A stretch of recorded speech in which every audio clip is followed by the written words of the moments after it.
juicy sage and cider chicken in one pot. I'm Margaret, and tonight we're going to be making braised chicken thighs with apple cider, apples, sweet potato, and sage. Check out how I make it. Welcome to Eat Smart, where I show you how to cook the delicious food you love to eat using clean, wholesome ingredients. Feel energized and good in your body again? Let me show you how. So to get started, I have about a pound and a half of chicken thighs. Now these particular ones are bone out, skinless, because that was the only organic chicken thighs that I could find. Really important when you're buying chicken that you are always buying organic. But I definitely prefer the skin on, bone in for two reasons. One, the skin crisps up really nicely and creates a lot of extra flavor in the pot after we've seared them. And the bone as well creates a ton of extra flavor and tends to leave the chicken a little bit juicier than the meat that has had the bone and the skin removed. But definitely organic is the priority here. So what we're gonna do to get started is season up our chicken thighs. I have here about, what are they? A pound and a half, like I mentioned. It's about 4 chicken thighs, 4 big chicken thighs, maybe 5 small chicken thighs. And then I have some spices here that we're gonna rub on these chicken thighs before we start with step 1, which is searing them. So when we do a braise, it's really important that you sear the meat first. This gets you a little bit of a crust. It'll increase your flavor and lock in some of that moisture before we add our liquid.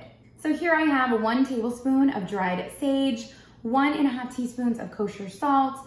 I have a 1/4 teaspoon of ground cloves, a 1/4 teaspoon of allspice, and a 1/2 teaspoon of cinnamon. Now I will say, if you have a really strong flavored apple cider, you probably can cut back on the cloves and the allspice, but my apple cider is much more mild and I really want that punchy flavor in the sauce and in the chicken, so I am adding those extra spices. Feel free also to use fresh sage. Of course, my grocery store was completely out, so I am using dried. That's why I always recommend keeping dried on hand.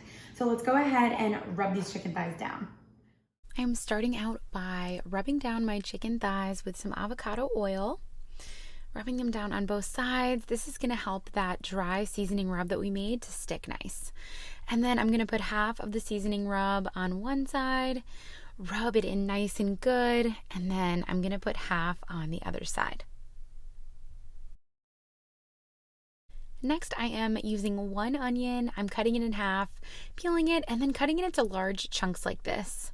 We're gonna do the same for an apple, taking the seeds out and see these large size chunks. Then I am just crushing some garlic. You can leave the skin on.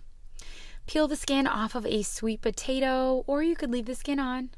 And then I am cutting them into equal cubes, about like this. Next, into a hot pan, I'm putting about 2 teaspoons of avocado oil, swirl that around, and then I like to use my hand to make sure that the pan is nice and hot to allow those chicken thighs to sear. Listen to that. The trick to cooking chicken thighs or any type of meat in a pan like this is to make sure that the pan is hot enough before you put the meat in, and then do not try and turn them until they are ready to release. When they are ready, they will lift up nicely. Look at that gorgeous crust. That's exactly what we want. That is going to give us all of our flavor for when we make the braise. Look at all this great crispy, crunchy on the bottom of the pan. This is exactly what we want. This is where all the flavor is going to come from. So in that same pan, add your onions and your garlic. Go ahead and saute that and add your sweet potato. We are not trying to soften anything here. That will happen later. Just get it a little initial color. Next in goes the cider, and then we are adding 2 tablespoons or about 1/8 of a cup to 1/4 of a cup of white wine. And then into that liquid with the veggies, we're putting our chicken thighs back in. Next, I am topping it with the apples, and you pretty much want the liquid to come up almost to the top of your chicken and your veggies, but not to cover. Next in for more flavor is a tablespoon of Dijon mustard and a tablespoon of honey. This is going to give it some depth of flavor and make it nice and sweet. And this is going into a 350-degree oven for 45 minutes to 1 hour. The chicken has been cooking for about 45 minutes. I didn't need the full hour because these are boneless, skin off. If you have bone-in thighs, they will probably take the full hour, but remember, these are gonna be really fully cooked by about 30 minutes, but we continue to cook them in the braise to allow for all of that connective tissue to soften and for the meat to fall off the bone. Let's check these out. So let's go ahead and plate this up.